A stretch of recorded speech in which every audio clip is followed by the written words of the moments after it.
kulan ka taageeraya madaxweynaha Soomaaliya oo go'aaday dalka Turkiga walina ku qayb galay jariida Soomaaliyeed iyo ardayda Soomaaliyeed ee dalkaasi oo ka baradaas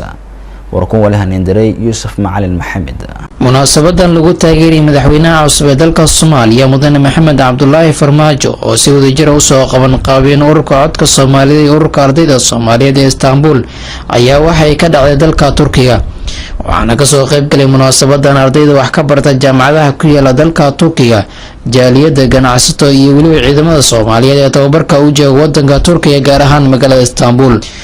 khudbada lagu taageeray madaxweyne Maxamed Cabdullaahi Farmaajo ayaa qaar ka mid ah dadkii ka soo qayb galay munaasabada halkaasi ka jeediyay baarlamaanka awoodda ku fadhiyo maanta aan leenahay waxa way shacabkan maanta wuxuu tusay inay leeyihiin kalsooni marka waxaan rabnaa anaga hiili hoona la istaago ma aha in aan dhaano taageero kilo af maanta inaan isku imaan karto dowladda Soomaaliya waxaan dhihi lahaa maadaama madaxweyne oo dhashay 6 maalin ka hor maalinka jacaylka adduunka ee 14 Febraayo على مسار كيسة نلقودك دقة أفريقيا كبشة أنا على مسارنا سومالية دنا ما نقص إلا تشوشي لما نها يقف كسر سومالي قف كلوش على هذا شو إن حداد قرن كتعيش هاي قبيل كان عبته هاي قيد إجامي ذاك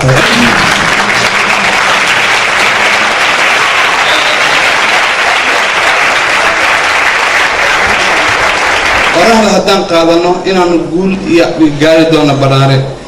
بس عالم كوحان لا يهاي وحان الدورنا المدحوينه وحان كفرنا هاي درنا هاي جود وحان كفرنا كوه جودها وحان كفرنا هاي كوه بنانكا وحان كفرنا Soomaaliya إنه ما مقنا علنا وما قرنا Soomaaliya cidda u maqan waa inaga ceelkana naga qodayna Abdullaahi إلى أبارك النجسة إلى دولة الآن النجسة إلى التفرار والنجسة إلى هول دم تجد إن عن قرن نوسو شيء من حوالينا عصب إنه هو ذكرنا إن عن تاجرنا وترى يتمر يمسكح يعقل وعن لنا أي نكبرنا هذا الله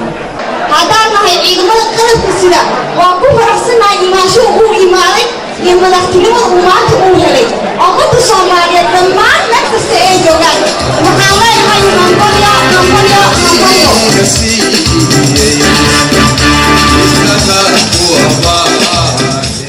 sidoo kale intii ay socotay munaasabada ayaa waxaa goobta lagu soo bandhigay gabayo ka hadlayay dalka laguna dhiirigelinaya shacabka Soomaaliyeed sidii ay wax u qabsan lahaayeen wadaniga dhabta iyo geesiga dhaqaaqo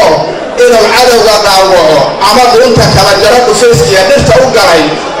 midkaan dhiirigelin iyo kii ka dhiba dhaqaalaha wax u dhiibamayne alla ku dhaashay baa laba ku dhagay Farmaajo wax la culamaha macnaheeda rabaa in la sheego horta ifta waa farxad هذا وحن لأن هاي وأمني ميت السجحات أو أرتا مرة هو رجع وإنتينا من كم وقته ميت أو أهما وحواي ومني ما وإنتن عاوز كوكنت إن هذا كنا كحجي وأركتي يصير أو أركوه بيدي السجح على وقت دريمي كرتان جيد هذا أنقارنا أما جاء وجعل شعبي وإنتينا من كاني أنا جالس شيء إذا كان هذا قالوا وأولنا بدأت إنتنا نسوي وضعنا هذانا عن ليدي هاينا مركب فرماج ساسنا أو برتان جعلانها يوسف محمد معلم كشمير 40 قرنك